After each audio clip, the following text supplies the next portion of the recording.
Balance को बना के हम चलेंगे तो हमारा जीवन सही चलेगा। इस बैलेंस में जरा भी हम बिगड़ जाएंगे तो कहीं ना कहीं से कष्ट की प्राप्ति हो जाएगी, और कुछ अभी की होगी, कुछ पिछली होगी। कर्म तो हमारे ही है ना। हम शिकायत भगवान से करते हैं, हे भगवान हमने तो ऐसा कोई काम नहीं किया रे, किया ही है, हम नहीं किया है किसी न किसी जन्म में, 100 जन्म पहले, अब हमें पता नहीं है, हाँ मालूम नहीं है। पूरी फाइल पड़ी हमारे अंदर में, कितने जन्मों की फाइल पड़ी है पता नहीं है हमारे पास में। अब वो फाइल टाइम होते निकल के आ रही है। इनकम टैक्स की फाइल है, हाँ रोज रोज देखने थोड़ी आएगा, टाइम आएगा तब देखने आएगा, और अपने टाइम से निकलता जाएगा वो भी। तो बंधुओं, अपने जीवन में जो मैंने 2 शब्द आपको बताए हैं, धर्म और कर्म, ये दोनों साथ रखना। आप पानी पीने जाते हो, एक बार कुछ ना बोलो नमो रियंताड़म, फिर पानी पियो, या आपने बोल दिया नमो सिद्धम, मन में ही बोल लिया, फिर पानी पिया। भोजन करे, भगवान का नाम जरूर लो। कोई भी काम करो, दिन में हर काम के पहले भगवान का नाम जरूर लो। जैसे आप मटर छीलने बैठे तो मटर छील रहे ना, ये हो गया कर्म, देख के छीलो, ये हो गया धर्म, कि कोई इसका जीव जंतु हमारे खाने में ना आ जाए। कोई भी काम करो तो उसमें धर्म और कर्म साथ में लेके चलेंगे तो जीवन हमारा अच्छा बनेगा। सबको बहुत बहुत मंगल आशीर्वाद। चर्चा चल रही थी पंच महाव्रत संचरण समिति, पंच प्रकार, प्रबल पंच, इंद्री विजय, धार निर्जरा सार। हम कर्मों को बुलाना तो जानते हैं मगर भगाना नहीं जानते हैं। उसका उपाय भगवान महावीर बताते हैं 12 भावनाओं के माध्यम से। जब तक हमें रास्ता नहीं पता होगा हम कैसे जाएंगे उस रास्ते पर। वो रास्ता बताते हैं भगवान महावीर। कहते हैं पंच महाव्रत, 5 महाव्रत को धारण करो। 5 महाव्रत धारण नहीं कर सकते हो, 5 अणुव्रतों को धारण करो। पंच महाव्रत संचरण समिति, पंच प्रकार, 5 समितियों का पालन करो। ईर्ष्या समिति, देख के चलो। भाषा समिति, सोच के बोलो। ये बहुत बड़ी बात है। भाषा समिति आ जाए तो संसार की 90% लड़ाई खत्म हो जाए। केवल भाषा समिति, किससे बोलना है, कितना बोलना है, क्या बोलना है, कब बोलना है, इस बात का ज्ञान जरूरी है। दवाई बीमार को ठीक करती है, और जो बीमार ना हो उसे दवाई खिला दी जाए तो वो बीमार भी कर देती है। ठीक ऐसे ही वाणी दवाई का काम भी करती है और बीमार करने का भी काम करती है। यदि सही जगह सही चीज दे दी जाए तो वो दवाई का काम करती है, और सही जगह गलत चीज दे दी जाए तो वो बीमार करने का काम करती है। तो दवाई, वाणी दवाई है। किसी 2 जनों में झगड़ा हो रहा है और यदि उस समय मीठी वाणी से उन्हें अच्छी तरह से समझा दिया जाए, उनका झगड़ा शांत हो जाएगा। उल्टा भी हो सकता है, 2 जनों का झगड़ा हो रहा है और तुम जब समझाने का प्रयास करोगे तो हो सकता है बात तुम्हारे ऊपर आ जाए। तुम कौन होते हो, कौन हो तुम हमें समझाने वाले, कहां से आए हो, चलो यहां से, हटो यहां से। ऐसा भी सुनने को मिल सकता है, क्योंकि संसार में सज्जन भी हैं और दुष्ट भी हैं, सब तरह के प्राणी हैं। यदि आप देखकर नहीं बोलोगे तो कहीं भी फंस जाओगे, कहीं भी आप उनकी बातों में आ जाओगे और फंस जाओगे। इसलिए अपनी भाषा की समिति करना बहुत जरूरी है। भाषा की समिति यानी सीमित करो भाषा को। बहुत ज्यादा बोलोगे तो कहीं ना कहीं गलत बोला ही जाएगा, क्योंकि आपके पास विषय तो है नहीं बोलने वाला। दिमाग में आपके अंदर कोई अच्छे विचार तो भरे हुए हैं नहीं कि आप सामने वाले से बात करोगे तो अच्छी बात ही करोगे। विचार है नहीं आपके पास, और बोले जाओगे, लगातार बोलते रहोगे तो गलत ही बोला जाएगा, सही नहीं बोला जाएगा। इसीलिए पहले अपने अंदर ज्ञान पैदा करो, और जब ज्ञान आ जाए तब बोलो। भगवान महावीर ने दीक्षा ली, दीक्षा लेने के बाद मौन हो गए, बोले नहीं। कब तक नहीं बोले? 12 वर्ष तक नहीं बोले। कब तक नहीं बोले? जब तक केवल ज्ञान की प्राप्ति नहीं हो गई तब तक नहीं बोले। आप भगवान महावीर की बात कर रही, किसी छोटे मोटे की बात नहीं कर रही हूं। भगवान महावीर दीक्षा के बाद मौन हो गए, बोले ही नहीं। घर में रहते थे, कितना बोलते थे, जब बहुत जरूरत होती थी तो बोलते थे, नहीं होती थी नहीं बोलते थे। और दीक्षा ली तो मौन ही हो गए। पहले अपना कल्याण करो, बाद में दूसरे का कल्याण करना। हमारा जो धर्म है वो स्वपर कल्याणकारी है। पहले स्व फिर पर कल्याणकारी। पहले खुद का कल्याण करो फिर दूसरे का कल्याण करो। भगवान महावीर 12 वर्ष तक नहीं बोले, और आजकल उनको ज्यादा बोलने की लगती है जिनके पास ज्ञान नहीं होता है, वो ज्यादा बोलते। ज्ञान हो जाए तो अपने आप कम बोलने लगते हैं।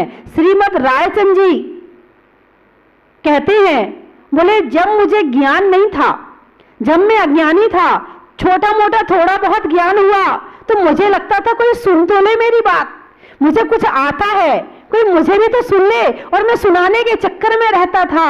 और जब मैंने बहुत ज्ञान प्राप्त किया, चुप हो गया, फिर बोलने का मन नहीं करता था। किससे बोलना, क्या बोलना, क्यों बोलना? जरूरत हो तो बोलो, नहीं हो तो मत बोलो।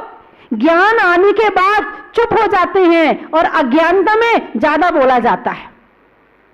और जो तोतला होता है वो और ज्यादा बोलता है, उसे चुप रहने कहोगे वो और ज्यादा बोलेगा। हाँ, आप देखना, इतने लोग, कई बार मैंने प्रैक्टिकल किया, भाई भजन सुनाओ। जो अच्छे बोलने वाले हैं उन्हें तो भजन आता नहीं है, लेकिन जिन्हें अच्छे से बोलना नहीं आता है वो शुरू हो जाते हैं। मैंने प्रैक्टिकल कई बार किया है, भले वो समझ में ना आए मगर बोलने को चाहिए। इतनी अंदर बोलने की जिज्ञासा होती, क्या बोल दूं, कितना बोल दूं। एक बार की बात है कि एक व्यक्ति के 3 लड़के थे और तीनों तोतले थे। अब वो तीनों तोतले जहां जाए वहीं बोल पड़े, उनकी सगाई ना हो, संबंधी ना आए उनके। एक बार पिताजी ने कहा, बेटे तुम लोग यदि आज चुप नहीं रहे ना, सबको डंडे से मारूंगा। लड़की वाले देखने आ रहे, सारे चुपचाप बैठे रहना, एक मत बोलना। बोले बिल्कुल नहीं बोलेंगे। तीनों चुप बैठ गए। लड़की वाले सामने बैठे थे, अचानक वहां से एक चूहा निकला, वो चुप नहीं रह सके, तो एक बोला, बोले तुआ तुआ तुआ, तो दूसरा बोला ता ता ता, बोले मैं तो तुप्पा ही ताप बैठा हूं। तीनों चुप नहीं रहे हैं, तीनों चुप नहीं रहे। इतना बोलने के प्रति आदमी का इतना आकर्षण होता है कि बोलने को चाहिए, चुप नहीं रह सकता। और जिसे चुप रहना आता है, बोलना आता है, जीत उसकी होती है। आप कहीं भी देखना, जो बच्चा घर में कम बोलता है उसी का ही पक्ष लिया जाता है, और जो बच्चा ज्यादा बोलता है उसका पक्ष कम लिया जाता है। तो मौन भी रहना सीखो। इंसान को बोलना सिखाने में 2 साल लग जाते हैं। जब बच्चा होता है, सामने वाला उसको बुलाने का प्रयास करता, बोल बेटे मम्मी मम्मी, बोल पापा पापा, बुआ बुआ, ताई ताई, उसको बड़ी मुश्किल से सिखा पाते 2 साल में, और चुप करने में 60 साल लग जाते, मगर चुप नहीं होता वो। बड़ी विडंबना है इस बोलने की। भाषा समिति इसलिए भगवान महावीर ने बताई है कि भाषा समिति का पालन करो। किससे बोलना, बड़ों से कैसे बोलना, छोटों से कैसे बोलना है, बड़ों को जवाब नहीं देना है, बड़ों को चिल्लाना नहीं है, बड़ों से ऊंची आवाज में बात नहीं करना है, बड़ों के ऊपर गुस्से में बात नहीं करना है, छोटों से प्रेम से बोलना है। वो बड़ों से इसलिए करना क्योंकि वो हमारे बड़े हैं, इसलिए उन्हें सम्मान से बोलना है, आदर से बोलना है, आप बोलना है, जी लगाकर बोलना है। बड़ों से बात अच्छे से करोगे तो बड़ों की दुआएं मिलेंगी, बड़ों की अच्छी भावनाएं मिलेंगी। तुम्हारा काम नहीं भी हो रहा हो, वो काम तुम्हारा हो जाएगा। जब बड़ों की दुआएं मिलती हैं तो तुम्हारा रुका हुआ काम भी हो जाता है। और तुम बड़ों पर चिल्लाओगे, बड़ों पर गुस्सा करोगे, बड़ों पर नाराज होगे, तो जो तुम पास भी होने वाले होगे तो फेल हो जाओगे। इसीलिए बच्चों को अपने मम्मी पापा पर गुस्सा नहीं करना चाहिए। आजकल यही हो रहा है कि बच्चे अपने मम्मी पापा को खूब चिल्लाते हैं, खूब दुखी करते हैं, खूब उनके ऊपर क्रोध करते हैं। बेचारे मम्मी पापा उनके पीछे रोटी ले लेके घूमते हैं और बच्चे गुस्सा करके चिल्लाते, क्यों मेरे पीछे पड़ी हो, हमें नहीं खाना है तो क्यों हमारे पीछे पड़ी हो। अरे मम्मी पापा तो बच्चों का भला चाहते हैं और बच्चे जरा भी नहीं सोचते हैं कि हमारी मम्मी इतना प्यार करती है, चलो इनकी बात तो रख दे, चलो इनकी बात तो मान ले। बिल्कुल जमाना उल्टा आ रहा है कि बड़ों पर बहुत अत्याचार हो रहा है। और जो छोटे हैं, जो घर का बड़ा बच्चा है ना, अपने मम्मी पापा पे चिल्लाता है और इधर छोटे भाई बहन पे चिल्लाता है, हाँ मैं बड़ा हूं, हाँ यार मैं बड़ी हूं, तू छोटा है ना, तू छोटे जैसे रहे। इधर बड़ों पे हुकूमत चला रहा है, इधर छोटों पे हुकूमत चला रहा है। अरे बचपन से भाषा समिति नहीं आएगी तो ये जीवन में दुख ही दुख आ जाएंगे। आज जो माता पिता अपने बच्चों पर चिल्लाते हैं, कोई बात नहीं है, क्यों चिल्ला रहे हैं, डांट रहे हैं, अच्छा बनाने के लिए। लेकिन जो बच्चे माता पिता पर चिल्लाते हैं उनकी सारी जिंदगी दुखी हो जाती है, वो उनके अंदर मर्यादा खत्म हो गई बोलने की। आज वो माता पिता पर चिल्ला रहे, माता पिता कुछ नहीं कह रहे, सहन कर रहे हैं, लेकिन कल शादी होगी, कल पति पे चिल्लाएगी, सास ससुर पे चिल्लाएगी। यहां माता पिता ने तो सहन कर लिया मगर ससुराल में कोई सहन करने वाला नहीं है। तो इसीलिए आज से हमारी भाषा में समिति आ जाएगी तो कल से हमारा घर, ये घर भी सुखी रहेगा और वो घर भी सुखी रहेगा। पहले कहते थे कि भाई लड़की गाय है, गाय, हाँ घर में जो बहू आने वाली है उसके लिए कहते थे लड़की गाय है, गाय, जहां बांध दोगे वहीं बंधी रहेगी। अब तो कहते शेरनी है, शेरनी, जिसको जहां बांध देगी वो वहीं बंधा रहेगा। इतनी बोलने वाली बहुएं आ रही हैं आजकल।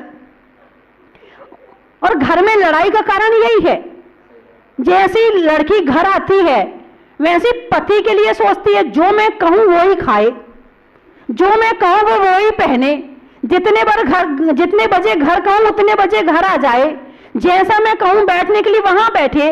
अरे उसने शादी करी है, शादी करने का मतलब ये नहीं कि उसके उठना बैठना खाना पीना सब बंदिश में हो गया। उसे जो अच्छा लग रहा है उसे वो खाने दो, जो अच्छा लग रहा है उसे वो पहनने दो, उसे थोड़ी देर घूमने की इजाजत भी मिले। और ज्यादा उस पर बंदिश लगाओगे तो पति पत्नी में झगड़ा शुरू हो जाएगा। फिर कहोगे कि हमारे यहाँ लड़ाई बहुत होती है, हमारे यहाँ हम में बनती नहीं है, हम बहुत कुत्ता बिल्ली की तरह लड़ते हैं। हाँ आते हैं, ऐसे जोड़े आते हैं मेरे पास में और मैं समझ जाती कारण क्या है। शादी करने का मतलब ये नहीं है कि तुमने बांध दिया उसको। बिल्कुल ठीक है, एक दूसरे के प्रति सम्मान करना चाहिए, एक दूसरे की बात माननी चाहिए, मगर बांधने का प्रयास नहीं करना चाहिए।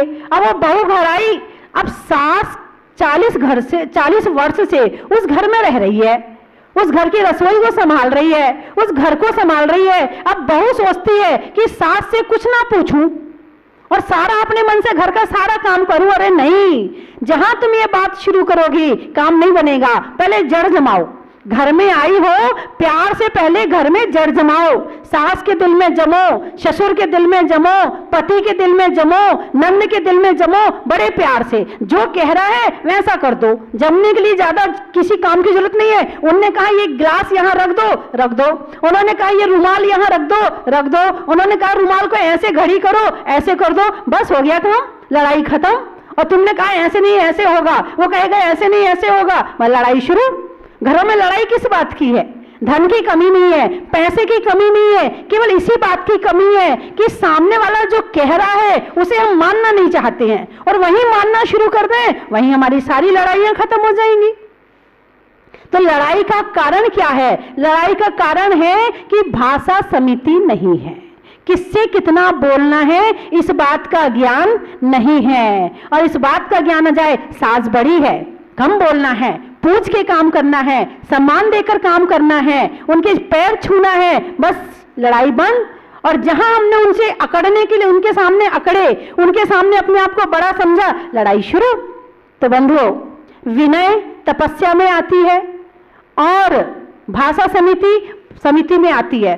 दोनों होना बहुत जरूरी है। विनय, भाषा समिति क्या है? विनय पूर्वक बोली गई भाषा को भाषा समिति कहते हैं। विनय पूर्वक, आपको गुस्सा भी आ रहा है तो भी आप नरम होके बोलो, वाणी को नरम रखो, कड़ा मत करो वाणी को। गुस्सा आ रहा है, आने दो, कोई बात नहीं, गुस्सा आ गया, स्वभाव है, आ जाता है, लेकिन वाणी को कड़ा मत करो, वाणी को तो नरम ही रखो। बिहार के लोग ना लड़ते भी है ना तो ऐसा लगता है जैसे बात कर रहे हैं, हर बात में लड़ने में भी आपने ऐसा कहा था जी, आपने ऐसा कहा था जी, आपने, उसमें जी जी लगा के लड़ते हैं तो यूं लगता है बात कर रहे हैं। और राजस्थान, हरियाणा, यूपी के लोग जब वो लड़ते बात भी करते हैं ना तो ऐसा लगता है हाँ, देखो मैं नहीं कुछ बोल रही हूँ हाँ, हरियाणा वाले नाराज हो जाएंगे मैं किसी की बात नहीं कर रही हूँ, मैं तो सामान्य जनरल बात कर रही हूँ। यदि लड़ाई को भी बात की तरह लिया जाए तो लड़ाई कम, और बात को लड़ाई की तरह लिया जाए तो लड़ाई बढ़ जाएगी। यहीं से भाषा समिति शुरू हो जाती है। तो भगवान महावीर ने जो भाषा समिति बताई है उससे हमारे आत्मा की भी रक्षा होती है, हमारी कर्मों से रक्षा होती है, पापों से रक्षा होती है, और हमारा घर भी शांत रहता है, स्वर्ग बन जाता है।